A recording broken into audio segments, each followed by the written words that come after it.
Hello everyone and welcome back into the GSMC Dead Ball Sports Podcast, brought to you as always by the GSMC Sports Network. Before we get into our second segment of today's show, I do want to remind you as always that if you wish to contribute and interact a little bit more directly with our show, consider making yourselves available to the Super Chat, Super Thanks, and Super Stickers features here on YouTube. As always, great way to contribute, get your opinions out on air. I love hearing all your feedback. It's genuinely appreciated by me, my show, and everyone else around the network as well, doing their own thing in their own right, but ultimately just makes our shows that much better hearing from you guys, our faithful audience as well. Without further ado, let's jump right into our second segment of today's show, talking about college football and the players that define 2024. What a year it was, no matter how bittersweet it may have been for some in the world of college football. And I just want to start commemorating this miraculous season, the first of the 12-team playoff era, the first where we saw generational talents from unsung schools perhaps make a name for themselves, and ultimately young talent really establish themselves on the national stage, really leave their marks on this respective season. And in the mix of these top 5 players are some truly incredible athletes who really define the season, and whether or not they are leaving for the NFL, they truly have left an indelible mark on what we thought the 2024 college football season. Without further ado, let's just jump right into it, shall we? And start a very bittersweet end to all the college football talk for the considerable amount of time here on the show. Let's start off with our number 5 player, truly remarkable young man, true freshman wide receiver. Perhaps the best player in the college football playoff this year, the first of its kind in the 12-team era, and really made the difference for a team that in any other year would not have gotten a second chance. But if you give this guy a second chance ever for the rest of his career, even when he's in the NFL, he's never going to look back. And that's what he did with his team in the college football playoff, and he ultimately made a big difference. So at number 5, the top 5 college football players, the number 5 player, Mr. Jeremiah Smith. 1,315 yards, top 5 already in Ohio State school seasons in terms of the single season receiving yards record, named the Big Ten Freshman of the Year, Rose Bowl MVP, following in the footsteps of fellow former Ohio State wide receiver Jackson Smith-Njigba by leaving his mark in the Rose Bowl, really redeeming himself in this Ohio State Buckeyes team in a rematch against Oregon. But the reason why he is on this list is because not only is he the top freshman wide receiver in the country, in my opinion, but the best all-around receiver. He truly is going to be a treat to watch for the remainder of his college career. I'm really excited to see what he does with Julian Sayin next year and how they can replicate their talents in this year too. And Julian Sayin's first year as the Ohio State quarterback. We'll talk a little bit about that in the next segment. But ultimately, Jeremiah Smith just leaving an incredible mark on the 2024 college football season. Really looking forward, as always, to this guy's ascendancy as one of the top talents, not just in college football, but when he gets to the NFL there as well, because I truly think the future is bright for yet another great Ohio State wide receiver. So I'm really glad that he made the top 5 of this list, and I'm really hopeful that he can continue to see his star rise in 2025 with a new look Ohio State offense. Number 4, a great player from an unsung school, underrated throughout the entirety of his college career. Literally, though, is a player who left it all on the field to the point of puking his guts out on the sidelines in the CFP quarterfinal. Really one of the most tough athletes this college football season, and until the end, truly remarkable player for a school that nobody saw coming, and that is Mr. Cam Skattebo. What can I say about this man? he surely put a scaring in my heart when he played my Texas Longhorns in the CFP quarterfinals. That much I can tell you. One of the great college football playoff performances, even in a losing effort. 450 all-purpose yards from this young man. 5th in the Heisman voting, second only to Ashton Jeanty in terms of rushing yards this year with 1,711 and 21 touchdowns. He also showed his dual threat abilities as a receiver, 45 catches, 605 yards, 3 scores.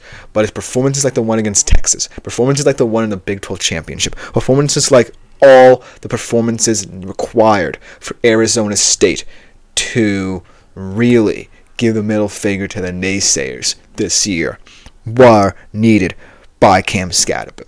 And he left it all out there, like I said. He is someone who would go to hell and back for his program, and he basically did. The Arizona State Sun Devils were left for dead before the season even began, picked to finish last in many a preseason poll. But because of this young man, because of the belief that Kenny Dillingham had in his players, because of freshman QB Sam Levitt performing over expected, this team really had a miraculous year, and Cam Scadaboo was a huge part of that. And I truly believe that he is one of the top 5 college football players from last season.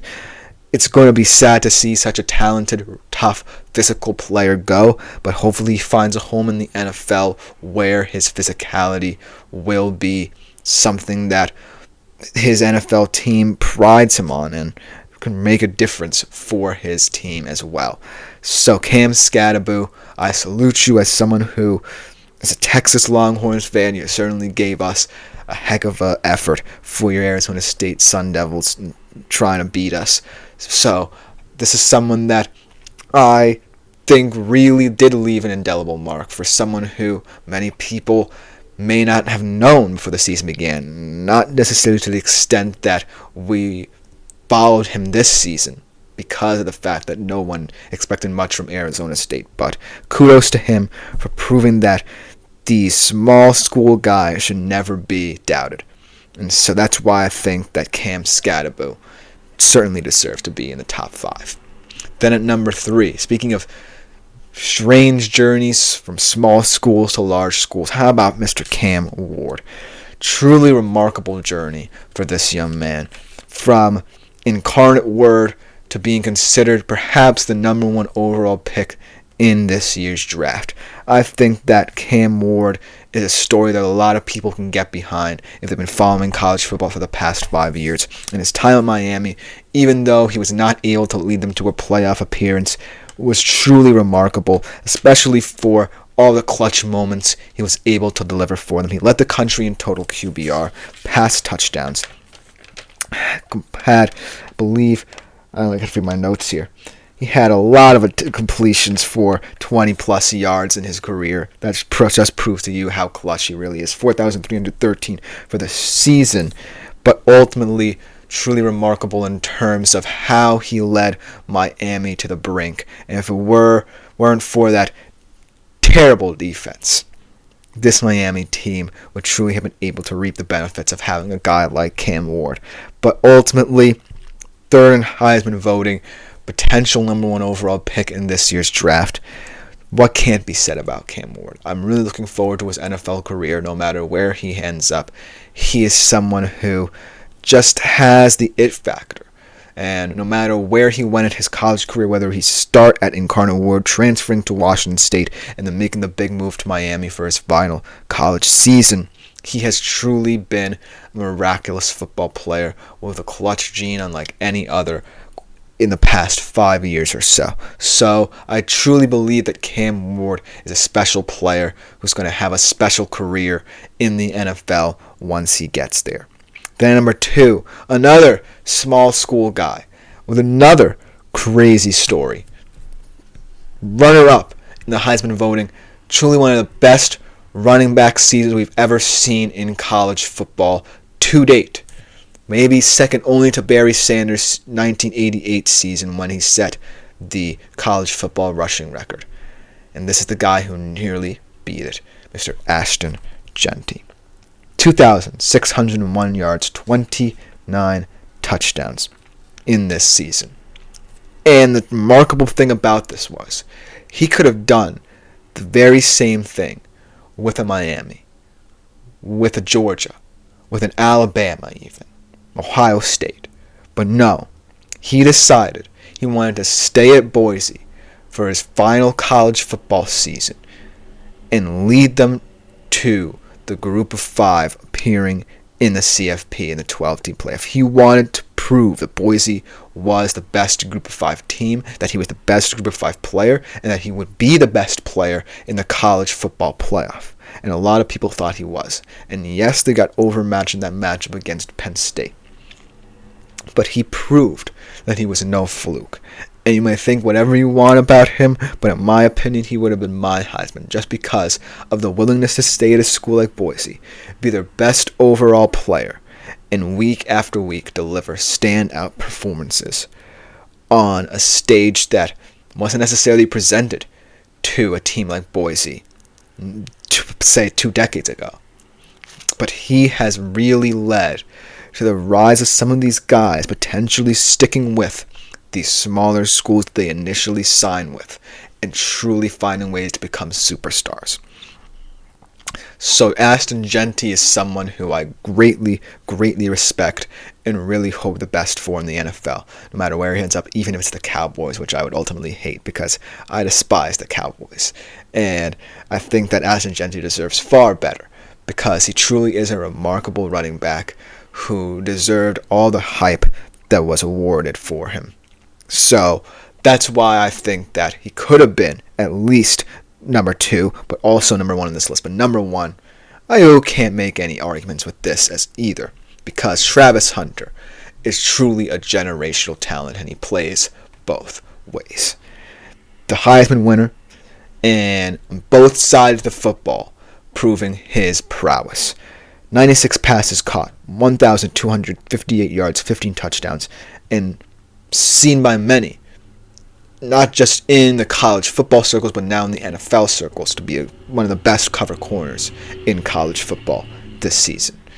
And so, even though Ashton Jeanty, a lot of people liked him more than Travis Hunter, maybe enough to say that he should have won the Heisman, Travis Hunter playing both ways remarkably well cannot be overlooked. Even on a Colorado team that did not meet its ultimate goals, they almost made it to the Big 12 championship game, and really Travis Hunter was a big part as to why. They made their first bowl game in over 4 years, and Travis Hunter really is going to be missed by this program just because of the talent and toughness and physicality he brought on both sides. And in the NFL, he's going to be truly special because it's going to be a mystery to a lot of teams how he's going to be deployed no matter who picks him up.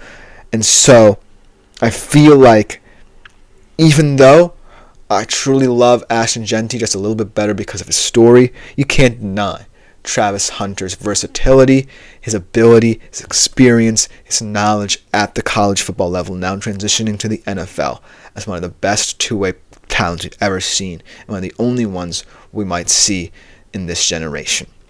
But let me know what you think about this list in the comments, because coming up next, we transition to talk about our 2 CFP championship finalists and what's next for our champion Ohio State Buckeyes and what they have to do to potentially get back to that same stage next year. They're right back after this short break. Looking for your daily fix of sports talk without having to pay for it? GSMC Sports Network is available on YouTube. Just search GSMC Sports Network.